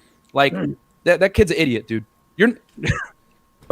I have a question for you, Myron. So why can't you, as you're going about your day at the gym, you see a cute girl at some equipment and she's got some obvious new headphones or something. You're like, hey, how do you like those? Right? You get her to take them off and just kind of, you know, crack into it. Just say, hey, what's up? As you're going about it, like, why do you need to leave your gym, go to another gym at some remote time, jump through all these hoops to just talk to a girl? Like, why can't you do it while you're just going about it during your day at the gym? No, I'm saying to optimize your ability. Like, I would say go to another gym. Now, if you want to stay at your gym, that's fine. But I would talk to girls at a different time. Like if I work out at 7 p.m. every day, I'm gonna go at 6 because I know a new crowd is there that I can hit on, that I won't have to deal with awkward consequences. But, So the question that I have is, why would you go through the extra lengths of jumping through that hoop of scheduling in another workout time because you normally go at 10 a.m. but I want to go at 7 because that's when I don't normally go. Is it just to get some strange, like something new, some new faces? No, it's because even if the girl likes you, but like she has to deal with the consequences of possibly running into you again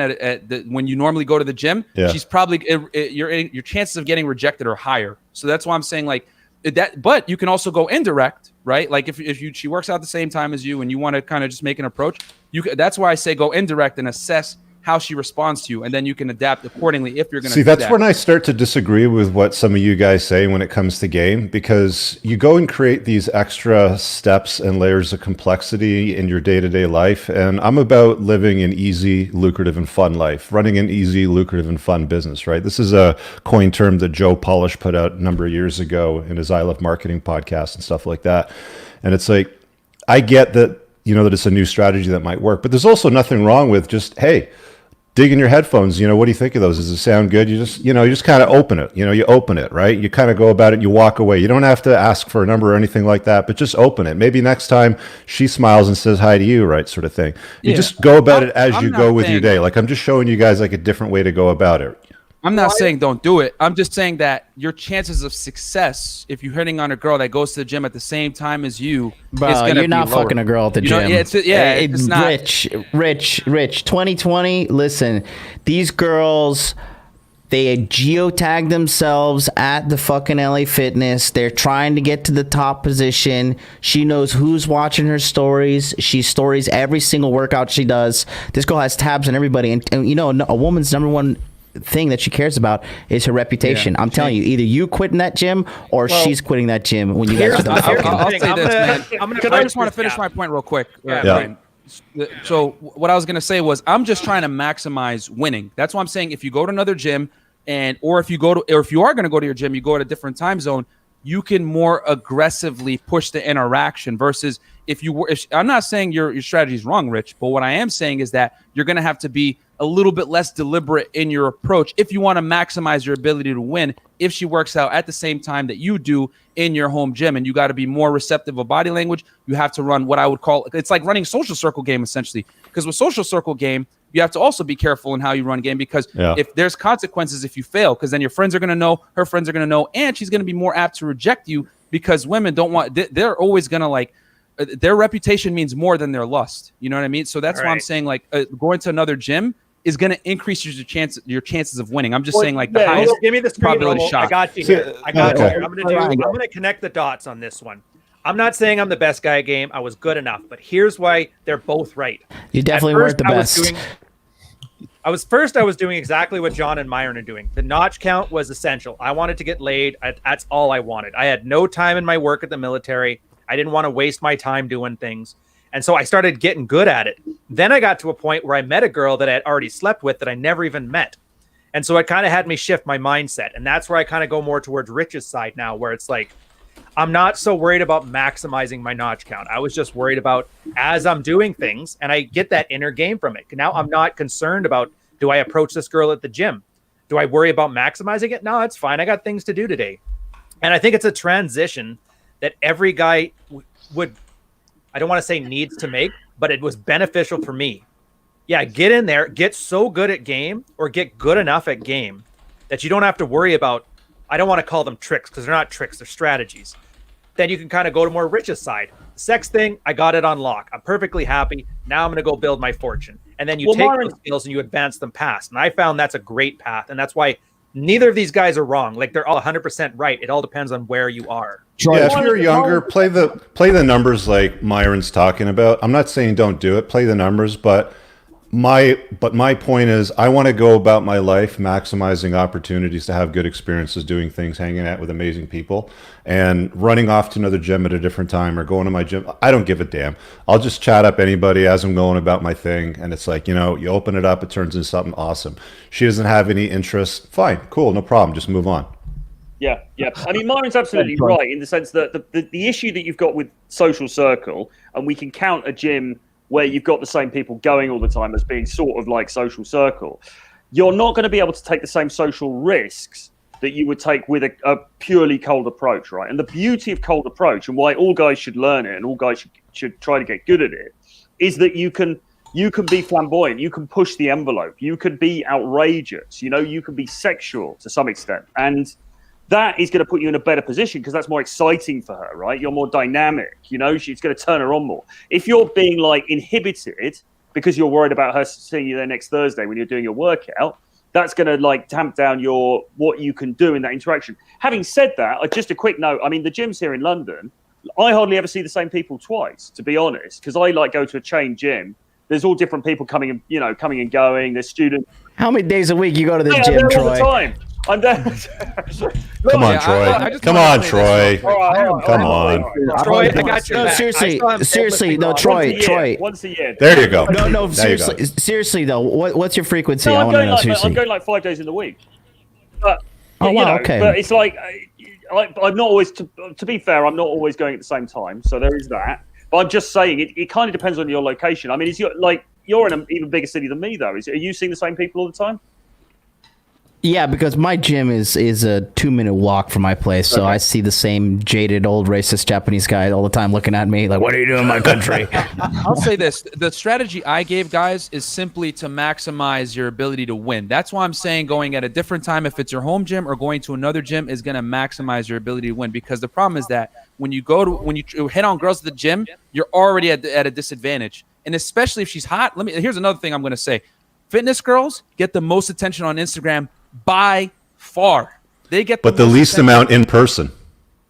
Well, a lot of guys are really like pretty frightened to approach those hot Instagram butt models. At the gym, possibly, but they're still getting hit on a bunch. And the thing is that a lot of girls, just like John said, they're hashtagging their posts. They're trying to get to the top of the Discover page. They're trying to get a Gymshark booty deal, whatever it may be. I'm not saying don't hit on girls at the gym. But what I am saying is that I'm just giving this strategy to maximize your ability to win if you're gonna pursue women in the gym. That's all I'm saying. I'm not saying your strategy is wrong, Rich. I agree that if you see a hot girl at the gym, go ahead and hit on her. But I would say be a little bit more conservative in your approach. You can't be as deliberate as if you were to go, like, let's say to a gym that isn't your home gym. You're not going to walk up to a chick in your home gym at your regular workout time and go full on Alan Roger Curry mode 1 on her, right? No. No, but you can open. Right? Go ahead. For sure. Let me throw this one out there because you guys have already touched on this a little bit. Is that one of the things that a lot of guys are going to do, like particularly guys who are like sort of the low SMB guys, the guys who are like, I don't want to call you betas, I'm going to call you blue pill in this case, because there's not all guys watching this are like. Let's just say they have some growing to do. Yeah, let's just say I'll call them those names. A lot of these guys will say, well, direct game is too dangerous in the age of Me Too. I don't want to go and do something like that because I'll get you're going to get a suspension from your job from Staples. Yeah. You're going to lose the fucking aisle 3 at Home Depot, the arbor, the whatever, the plant section is over. Yeah. Well, those guys are never going to be successful. Don't have to worry about it. Well, it's the same. I think it's the same kind of mentality as guys going, well, I'm glad I didn't have a lot of sex when I was 20 because then I would have caught a disease or I would have had meaningless. It seems like it's a cope at this point. But then when the next high profile Me Too case comes out or somebody loses their job, or it's particularly right now, the way things are societally worldwide, people getting canceled, losing their jobs, losing their livelihoods, losing whatever as a result of just somebody making something up about those guys. So they'll throw that at you and say, that's why I don't do the game. That's why game is dangerous. That's why direct approach is dangerous. So women are dangerous. That's hilarious. What's the these are the same dorks that make zero approaches. When I hear a guy, when I hear, I'm gonna go Richard Cooper on you guys.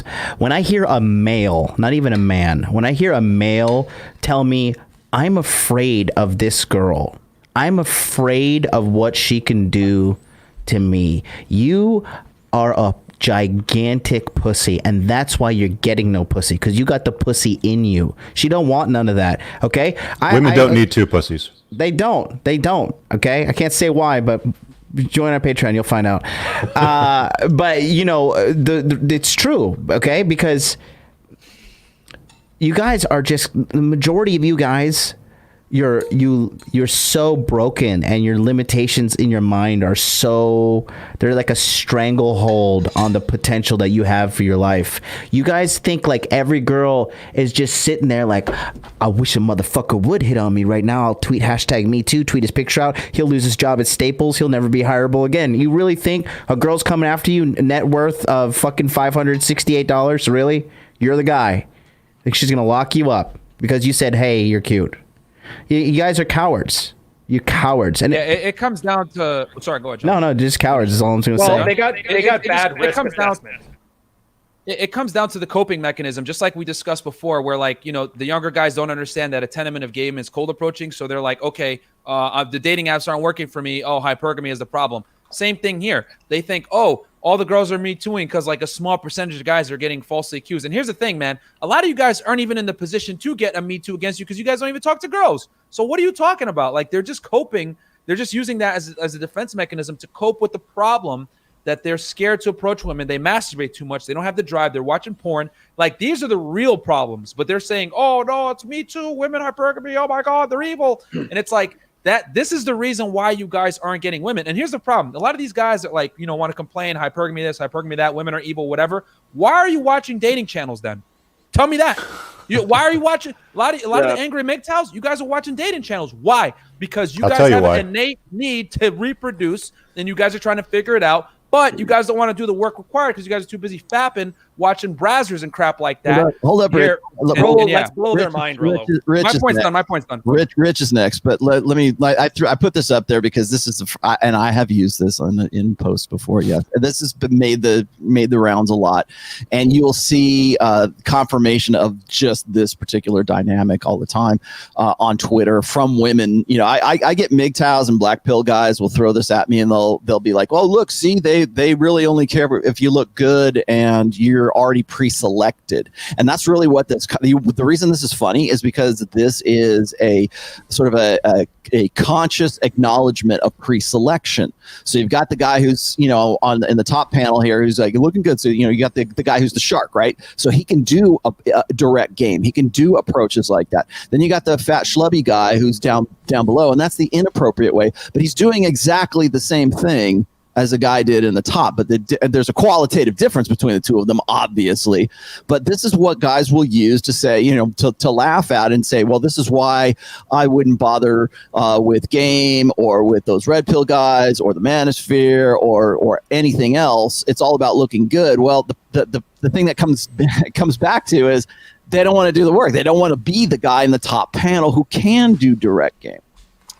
So to answer Myron's question, why are they watching? Well, there's two reasons. One, half of them are your biggest fans. There's that old saying, you hate me, but you watch everything I do, bitch, you're my biggest fan. So there's that part. The second part is they approach it from the bias of, this is a waste of my time.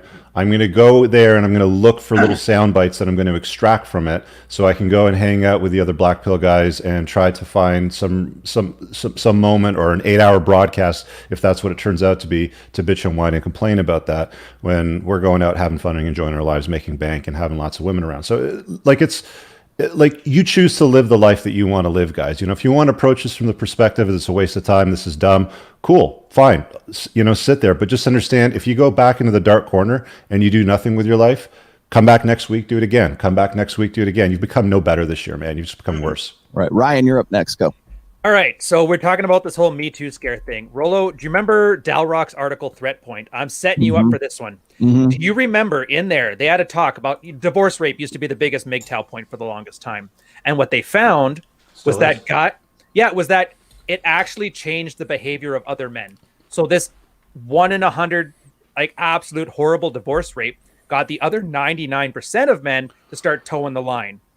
And I would argue that the Me Too movement, either as a conscious or subconscious goal, we can just say that's how society exerts itself, is a way for women to use a few sacrifices to get the other men towing in line. So at the very least, understand that by being afraid of the Me Too movement and your sexual inaction, you're actually making the female strategy more effective. And I know Rollo knows where I was going with it. I saw him nodding. But please take us to the promised land. Yeah. Well, I was just gonna say that's Dalrock, when he was talking about threat point, it was really mostly about the divorce and modern marriage at this time, but it's applicable to a lot of different things too.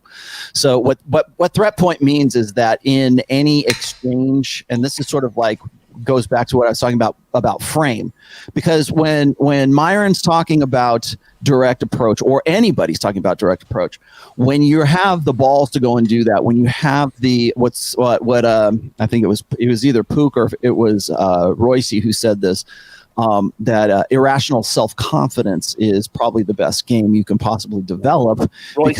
Is you just, you put yourself out, you act as if, right? You act as if you have a 10-inch cock, right? And so, but the problem is with that, it is buffered by what's called threat point. So threat point is that in any exchange between, it doesn't have to be like an interpersonal exchange between like you and some chick that you want to get with. It could be with your boss, it could be with your family, whatever. Whoever is in that situation, the person with the most power is the one who needs the other one the least. And we're in a state right now where women need men the least, or at least perceptually, that's what they think about themselves. That's why I've been harping on this for a little while now, probably for the last 2 years, but women's entitlements. And women's entitlements makes them hubristic. So it's all very prideful. It's all very like, I'm a woman. You're supposed to defer to me. I'm supposed to be the primary. You're the little bitches who should be giving me all of this attention. And that's going to last for a while until they get replaced by the next generation or the next crop of 22-year-olds. And then they transition into, where are all the nice guys? What happened to my life? How come I'm in my epiphany phase and I can't find anybody? I can't find the right guy. It must be men's fault. And why do they say it's men's fault? Because they believe in those entitlements still. They still believe in the hubris that they've been perceptually, that they are the ones who will always be the primary sexual selectors. But as the way it stands right now in marriage, marriage is the easiest one. That's why Dalrock came to it. Marriage is the easiest like sort of context to understand. Threat point is you can't out alpha the state. You can't. Women always know that divorce is on the table. They are incentivized for it because they know that they will make out better if they're with this guy and he screws up or he doesn't qualify or he doesn't make her happy for the rest of her life. Then she has the option to bail out on him and possibly live a better life. That's why you get things like divorce porn and such like that. That's one area of threat point. The other one we can talk about, threat point, is also what we've been talking about here. Direct game versus indirect game. If a woman is in that position of power where you're the one who's qualifying, she's getting validation from you or you're giving her validation, then if you keep doing that over and over again and women are getting that 24/7 online through Instagram and everything else, then that threat point is always going to be something that they have perceptually, even if it's just in the back of their head. They don't have to like say, well, I have all this power. They're not going to say that. They're not going to consciously acknowledge that. It's just their attitude and the way that they're talking and the way that they're, communicating with you as a guy is always going to be based on a power dynamic. So I have, I got one more thing on my list here. Why do you guys think that alphas and white knights hate game alike? Because I think a lot is, well, and I don't want to. It's hard and scary. Well, I don't want to pick. I don't want to pull. Let me qualify this really quickly. It's because when I see guys who are proponents of direct game, when I see guys who are talking about like, well, you got to get in her face, you got to see if she's DTF, you got to run numbers as quick as possible as you can. When they see a guy who is running sort of like, he's not extrovert, maybe he's an introvert, and he's still running this idea like mystery is a big deal, or and I don't mean mystery the PUA, I mean like having a sense of mystery, or having a sense of like unraveling what you're really all about. Have we entered an age right now where like being a challenge or being a mystery to a woman is seen as beta game now? Like you're trying to like, develop this sort of, you're an onion.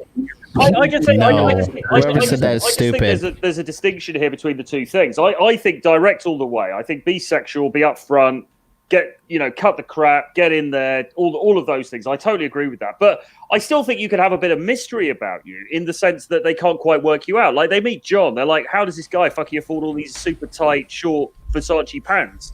Do you know what I mean? Like, and there's some mystery. How does he make his cash? What does he do? All of this kind of stuff. There's mystery about the individual. But there's not mystery about the fact that you are a man and you're sexually attracted to her and you're interested in her in that way. That should be blatantly obvious. You can have some mystique about you in terms of what you're all about in other ways. She can't quite figure you out. You don't reply to your messages immediately. You're kind of like, all that kind of stuff. Go ahead, John. Let me say something. Listen, look, you guys want to be mysterious in 2020? Here's a free one just for you, okay? Buckle in, boys. Here's what you do. Wait for her to text message you. Turn your read receipts on. Open the message, and then start posting stories on Instagram. And then make sure the stories are high value, cool, fun. Then voila, you've created mystery and intrigue. You don't believe me?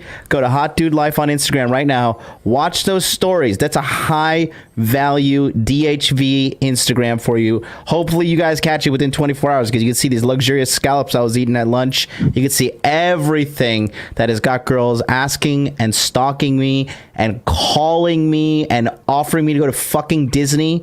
I had a girl call me up yesterday and said, do you want to go to Disney with me? Never met the girl. Right? But she watches my Instagram and she's been stalking me hardcore since I was in Okinawa doing the DHV on the Hot Dude Life Instagram.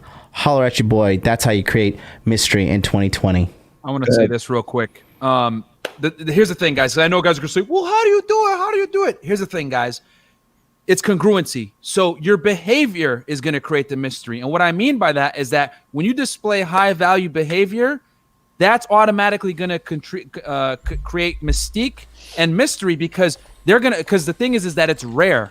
When you're outcome independent, aka you don't give a crap what she tells you or how she acts or whatever, and you're rock solid and steadfast in what you're trying to do, and you don't give her, basically you punish bad behavior, but you reward good behavior, she's going to know off rip that you're dealing with other girls. And that right there creates mystery because when you can tell a girl no, or we're doing this, or we're not doing that, and you have a comply or goodbye attitude, she knows without you having to say a word, you have other women in your life. And guess what that does? That makes her more attracted to you because that's an honest sign of pre-selection, which is an automatic demonstration of higher value. I always say pre-selection is literally the best way to get women. That's how Dan Blazarian runs game. That's how a lot of these celebrities run game. That's how blue checkmark guys run game, etc. Because when you have pre-selection, you can't fake that. Other girls co-signing on you is the best way to show high value, and you have to demonstrate that through your actions. So when you're outcome independent, that is how you create mystery, guys. You guys are all trying to overcomplicate it. You know what I'm saying? Yeah. Listen, Myron, that girl who asked me to go to Disney, she saw me in Okinawa with another girl. Boom. Exactly. She called me and says, hey, let's go to Disney. How many of you guys had a girl call you like, I want to go to Disney with you for the first date, first meetup? I would like to hear her calling you saying that she'd like to wear your ass as a hat instead. She's hot as fuck too, though. and here's the other thing too. I want to say real quick, man, because the guy before asked about Todd. Oh, Myron, need to learn Todd. Guys, like I don't have a problem with Todd. He has a good grasp of game. The problem is that he overcomplicates it. And the reason why he overcomplicates is because he's trying to differentiate himself from RSD and distance himself. Listen, guys, I have the system. I have his product. I went through it. It is not good. I'm going to say that, like, honestly. Like, it's overcomplicating game. He has a excellent understanding of game, but he has a terrible way of explaining it. And why is that? Because most of his clients, yeah, because most of his clients are engineers, dorks, programmers, etc. So you need to like really complicate the stuff for them so that they can feel they're getting value. It's not even that. I don't even think it's that difficult. I think he just wants to make cash. I think by over brand it. Yeah, by over explaining something, you sound smarter than you are. Yes, and you create the system. You say this is the system. Pay $9.99, 999.99, and you get the system. You get the secret insight. You get the knowledge. You can't. It can't just be a one-liner. You've got to dress it up a bit, right? We just said a lot of stuff there between John and Myron, and I'm kind of picking on you guys a little bit right now, and it's not because I don't love you. It's pure love. It's just I want to poke the bear a little bit here, but a lot of what you guys are lining up, I'm even going to look at it from the perspective of maybe I'm going MGTOW because I look at it from the perspective of that just sounds like too much work. You get a text, forget about the read receipts, forget about the stories, forget about all those layers of stuff. Just don't respond for 3 or 4 hours because you're busy doing shit. That's a strategy. This Texas Hold'em. That's just it. It's not a strategy. That's inner game. You know, Yeah, it's Rollo just- says, I'm not going to go make stories and receipts and stuff like that, but that's just me, right? But that's just it. It's practice when you don't have that stuff, so you understand what it's like to be high value. Until Myron, are get you okay, high man? Is your value. air conditioning broken over there?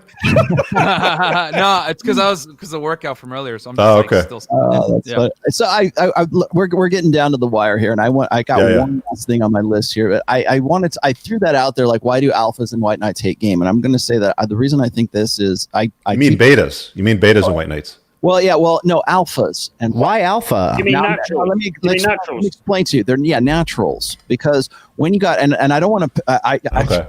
Craig knows I love him, so I'm gonna use Abu American as a quick example of this right now. But like especially when I'm talking like Muslim guys, they tend to be very straight up when it comes to dating, when it comes to like picking up girls. It's all very, they're very, this is what you do. You be authentic. You got to be a real man. You be a real man. Be a real man. Don't be a little bitch. Be a real man kind of thing.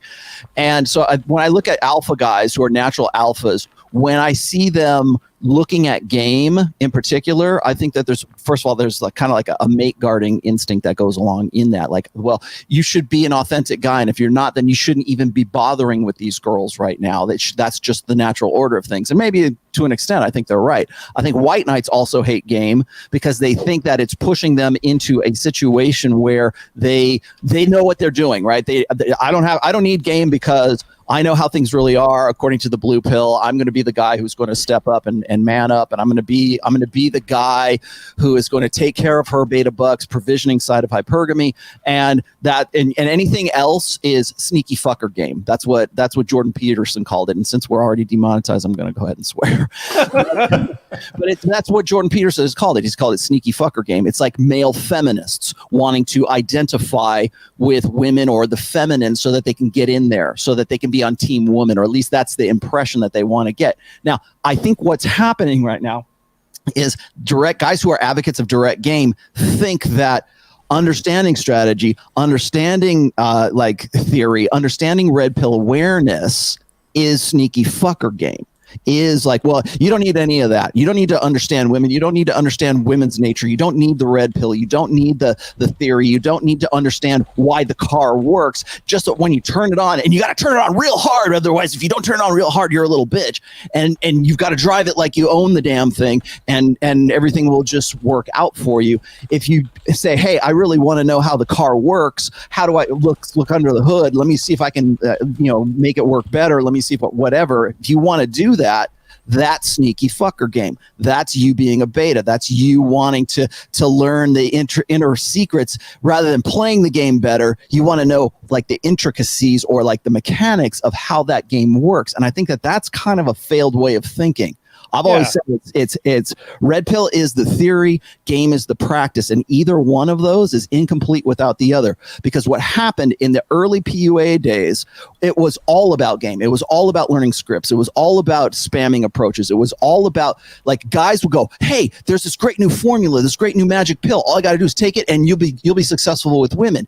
And what did those guys do? They said, great, now I can get the girl of my dreams because I'm red pill and I know how to do this stuff. And these are the guys who ended up suicidal, like Mystery, for example, who could get girls. Wasn't no problem for him to get girls, but was living with them, understanding them, trying to live a life with them. And you end up like somebody like Roosh at this point. If that's all you know is the mechanics, and you don't know the red pill, and you don't know the theory, and you don't know the understanding that's behind that. And that's why I wanted to talk about this, because right now all I'm seeing is advocates for a direct game talking about just go out there, just do all this stuff. And again, it's like dream girls and children with dynamite. It's like I can get my dream girl, but that dream girl's going to blow up in your face unless you know how women operate, what their nature is, how to rebuild the car, how to look under the hood. If you don't know those things, you're going to end up, it's just as bad as if all you do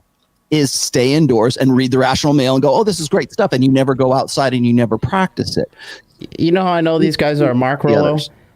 These guys are a mark because they're getting excited about having sex with the same pussy for the rest of their fucking life. Yeah, because they don't have any pussy right now. Exactly. But anyways, I wanted to throw that one out there because that's really why I wanted to get into this today. We're down to the last 2 minutes. You guys have anything else you guys wanted to say before we go?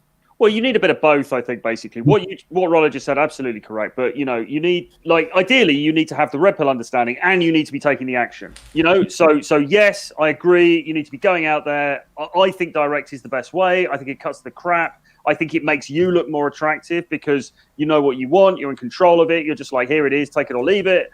There's so many good things about direct, but you also need to understand the dynamics behind it as well. But you can't. One doesn't exist without the other. She has to. Yeah, she has to be really into you. I have matched with girls, hot ass girls, off of Tinder, and met and fucked them within 3-4 hours of matching. Okay, but I also look good in my profile. I look good in real life, and I have fucking hundreds of hours of real game. Like what Troy was saying earlier, is like if you do 100 cold approaches and then you go on one Tinder date, even if you failed those 100 cold approaches, you're still going to develop social skills that you would never have had if you would have swiped right 100 times on girls versus walking up, looking her in the eye, engaging her, and engaging in a cold opener, period. Yeah, and I'll tell you this, man. Like my close rate on first dates, man, is well over 90%. And the reason why is because I've done thousands of cold approaches, and like I just like it's gotten to a point now, guys, where like when a girl gives me like oh, do you say this to every single girl? Yeah, your girl 2,701. Like I just have it like that. You know what I'm saying? And like when you're on auto mode like that, that comes from lots of cold approaches and then being able to almost like predict what women are gonna say and having like responses just ready to go. And when you do that, it actually makes you more attractive because it shows that you're witty. Wittiness is a sign of social calibration. Social calibration means you interact with other people, so that means you're more than likely a normal, cool guy. Because every girl's fear, guys, is dealing with some weirdo that's going to chop her up in a basement. And a lot of the time, those guys are not socially calibrated. So when you're aware of what you're doing and you have a good mouthpiece, girls definitely notice that because guess what? Most dudes don't. So the thing is this, guys, you got to get out there, you got to approach. Whether it's indirect or direct, get out there and talk to girls because that's the problem most of the guys that are watching this have. They're just scared to approach girls. If you're approaching a big group of girls, go ahead and go indirect, figure out what's going on in the group, figure out who's sexually available, who's not, especially if there's males in there. That's when I advocate indirect game. If it's a girl that you just see on the street, whatever it may be, or it's a 3 set or whatever, go ahead and go direct. On a 2 set, you can go direct, but you got to obviously engage both girls. If it's 3, then go ahead and engage the one girl that you like and let the other 2 talk to each other. Go direct and just learn and fail. Be prepared to fail, guys. The best guys close 10%, man. And I think a lot of guys don't understand that you're going to have to take L's. Just like the dorks that were laughing at John when he told his failure story. Me and Troy are like, yep, that's part of the game. But guys that aren't in the game think, oh, you got to succeed on everything because they put all their eggs in a basket. And they don't understand that this is a numbers volume game. That's all I got. Well, there was a guy in the chat, an anonymous guy in the chat before, who said that a real player has a 90% close rate. So yeah, he's an idiot. We've got to bow down to that dude, the anonymous anon dude in the chat. I'll just tag one last thing on there. I agree with Myron, and I've said this before. I think that if you are actively engaged in game, if you are single and you're out there, whether I don't care if it's the clubs or you're in your school or a social circle game, wherever you're at, you have to be consistent. It's not so much a numbers game as it is a consistency and a persistency game. Like you need to go to the gym like persistently if you want to see results, right? It has to be something that you're regularly doing. So I've always said this is like guys will say, well, I that's like just what Troy was saying. It was like, it's stupid. Why would I go and I spam approaches like 100 approaches in a night if I'm only going to get like one number and even that number is going to flake on me kind of thing. And so they don't. I mean, it's a fear of actually going and doing something. Yeah, I get that. But I tell guys this. I say, look, go out and do one approach on a Friday, every Friday or every Saturday. Do one approach a week. At the end of the year, you will have done 52 approaches. That is more approaches than most guys and the average dude does in his lifetime. So if you're out there and you're doing even just one approach with a different girl, not the same girl over and over again, but if you do it with one girl, that's 52 approaches. And most guys in their lives, how many average guys like in their lifetime have done more than 10 approaches to a girl? Even like 4 or 5 approaches. Like, how many guys out there? Vast majority of guys don't go out there and do it. Go you ahead. Want to see what a man is made of? Tell him to go talk to a 10 and cold approacher. That's when you'll see what type of man he is. He's either going to say, "Oh, well, no, dude, like she has a boyfriend. That's weird." Oh, or he's going to say, "All right, I'll do it." That's how you could tell if a guy had this stuff together. Or third option, if he's in America, he'll start simping. Oh yeah, or hard. that, yeah. I do this a lot. You look so strong and empowered. Are you going to be a STEM? This is the joke that I put this on Twitter every once in a while, and yes, I do it sort of tongue in cheek quite often, but sometimes I'm serious about it. But there used to be this old thing, like when in the old pickup artist days, they would send guys out in the clubs and they would see if they could get blown out as many times as they can. Like, how many times could you like deliberately get blown out, like get rejected from a girl? They would collect rejections, because what that would do is it would condition those guys to rejection, so that it wasn't like this earth-shattering, ego-destroying event. Because when you're only focusing on one girl all the time and that girl rejects you, then yeah, that's a real big blow to your ego, because you thought that you were doing everything right. That's why most blue pill guys, when they get zeroed out, it's because they have this, she's my soulmate, she's the one for me, I'll never find a girl as hot as that ever again. And they build their ego into it. They become ego invested in the idea that's the only person for them. And you remove that from them, they're screwed.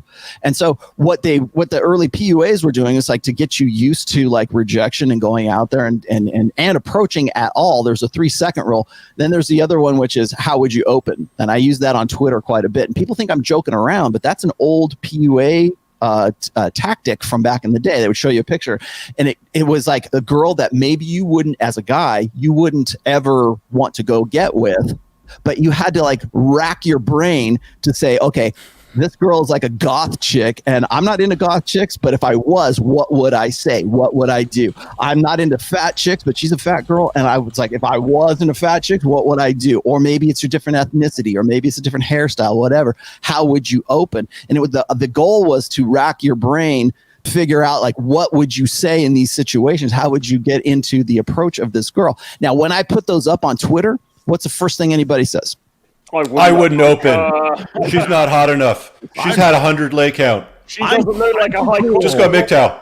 Yeah, I'm too cool to do that. Does she bake bread? Does she bake bread up a TradCon? She looks like a harlot. Does she know how to cook a steak for me? Yeah, it's truth. The juice isn't worth the squeeze, or some stupid, comment like that. It's always, I'm too cool to have approached that girl. Okay, we're done. Let's wrap it up. Troy, what do you got going on this week? Give us your pitch. Well, this week I've been spamming the chat with my free email list. So, guys, if you can get on my free email list, I'm going to be sending out. I send out an email article every day during the week, which is great in itself. But also, Charisma and Dating Academy, my course on maximizing your charisma, changing your mindset so that you can become one of those kind of natural guys who just goes in there and does it. Opens for new enrollments between the 7th and the 11th of August. So that's next Friday until the Monday. So I'll be putting out more information on the email list this week. Look out for that. And also come to my YouTube channel. Just search Troy Francis on YouTube, because I'm putting out more video content about that this week as well. Cool. Rich, what's up? All right. Thank you. Gentlemen, please get on my email list. I have a learning event that I recorded on Friday that I'm going to email to my list, and you will see me put out some of the behind the paywall content to my email list. This is very important. I'm going to put it here in the chat, so get on it now. This is a 90-minute broadcast that we did on making bank and what not to do in business if you want to have a successful business that doesn't drive you mental. That's the first thing. Second thing is I have a new YouTube channel. I am uploading short clips. So think of like Joe Rogan clips. So they're just shorter clips off before the train wreck and playing to win. If you haven't seen it yet, I'll drop that in the chat as well. It's just called Rich Cooper Clips. And that's it. Thanks, guys. Cool beans. All right. Myron. Hey, so guys, first, subscribe to my YouTube. You can search Unplug Fit or Unplugged Fitness, either or. I give fitness and dating stuff on there with a red lens. Obviously, I use the studies to back up my fitness stuff, and also with the dating stuff as well. And then I'm helping Donovan out with Womanese 101. Definitely go get that course. You guys are going to figure out what these girls really mean when they give you some BS like, oh, I just needed some space or whatever. I'll put the link in the chat. Definitely go get that. Support me and Donovan. And that's all I got for now, guys. Cool. Master of disaster. Yeah, Dr. Evil. So Dude Party, it typically is going to start at 2 p.m. on my channel, but I think we got 1,000 people watching. If you guys want me to start Dude Party right after this show, just put a 4 in the chat. Put a 4 in the chat if you want me to start Dude Party right away, and I'll just go start Dude Party on my channel. We got Don coming over. I will be there. Yeah, we're gonna be talking about just things in regards to like what woman says versus what a woman actually means. If you're a guy not having the success you want in the dating field and you want to come learn from some of the best who are in the field, doing it right now, doing the dirty last night and today. I'm on a streak actually right now. Come over to Dude Party. Go to Dude Party, 2 p.m. Eastern Standard Time, and you can take a look at how to advertise a high status lifestyle that women are attracted to on this Instagram right here at Hot Dude Life on Instagram. Follow me, shoot me a DM. That's all I got to say. There we go. Ryan Stone. I am putting 3 links in the chat. I don't want guys that don't want to be here. I'm not here to have arguments with stupid guys who just want to bitch and moan. Don't show up. Having said that, there was a super chat you guys had in the super chat where somebody was saying, I want to approach, but I'm terrified of it. The second link here is to a playlist that I call the sidebar. I literally go over 9 hours per each of the main red pill books when it comes to verbal assertiveness, to shedding these nice guy behaviors, this exact problem. For most guys, when they run into Troy stuff, to John stuff, to Myron stuff, they want to do it, but they have like an aversion. They can't put words to it, but they feel it. And I literally go through all these ways that you've been sabotaged your whole life and what you can do to get around it. It's absolutely invaluable. It takes a lot of time investment, but it's right there. Twitch channel's up. You can check that out if you want to, but I'm telling you right now, I don't care to argue about somebody about looks maxing. If you guys want to bitch and moan, go bitch and moan. If you think you got a better system, go do it. I'm here for people who want to learn. Go through that. I guarantee you, as far as like that, along with the books, will shed all of this unattractive nonsense. So you can actually get to the point where you do game. And you can get yourself to the point where you're running game like Myron does or how John does. Or you even get past that part to the point where you're at Rich, where you have your own life and you don't even have to run game anymore. You just kind of, I'll throw it out if I feel like it. So that's all I got for that. Check the stuff out. I guarantee you, if you got the time to put on it, you will get the value out of it. Cool. And me. Hey. Okay, tomorrow I will be on my regular channel, which will be this channel that you're watching right now at 4 p.m. I'm going to be talking about chick crack, superstition, and magical thinking, and why women are predisposed to it. So we'll be talking about that tomorrow. And also wanted to lay out or remind you guys once again that Rule Zero live in Las Vegas is going to be October 2nd through the 4th. Everyone on this panel hopefully will show up if they can get back into their respective countries. That will be, like I said, October 2nd to the 4th. That's also the same weekend as EDC, which is Electric Daisy Carnival or something like that. It's basically this big rave. So you can go and try all your direct game out at EDC if you want to while you're in Vegas. I've narrowed the site venue down to 2 different locations, which I got to run past you guys here in a little while. But so that's coming up. So we are who we have now. We've got myself, we've got Troy, we've got Rich, we've got Myron, we've got John, we've got Ryan, we have John Fitch, we have John Sanmez, and we have Sterling Cooper, and Aaron Clary. Yeah. And Aaron Clary, the least important. Yeah. Aaron will be there. Anyway, so that's coming up first thing in October. If you have tickets, you're already a ticket holder from the last time we were doing this back in March. You are already signed up and ready to go. If not, tickets are available now from all those other guys that I mentioned: Aaron, John Sanmez, John Fitch, and Sterling Cooper at the moment. So. I'm thinking about. I don't know if we're official yet, but I think I'd like to have I know Myron's going to be out there, so we'll see if he's going to be a speaker. I'll he'll definitely definitely be there. So have access to all of us. It's going to be and it's a fun weekend, man. It's not just guys getting up there and yammering at a podium. We're going to actually be doing stuff and having some fun and hitting clubs. And like I said, EDC's that same weekend too. So anyways, keep that in mind. Consider that. Also, if you have not subscribed to this channel or any of these fine gentlemen's private communities, please do if that is your interest. And I will see you guys tomorrow. And thanks for another good show. I appreciate it, and I will see you guys. We'll see you guys for Rule 0 next Saturday, same time. I think, Ryan, you're up next to host. So, who's ready for this, you dorks? Okay, go over to your party now. Bye.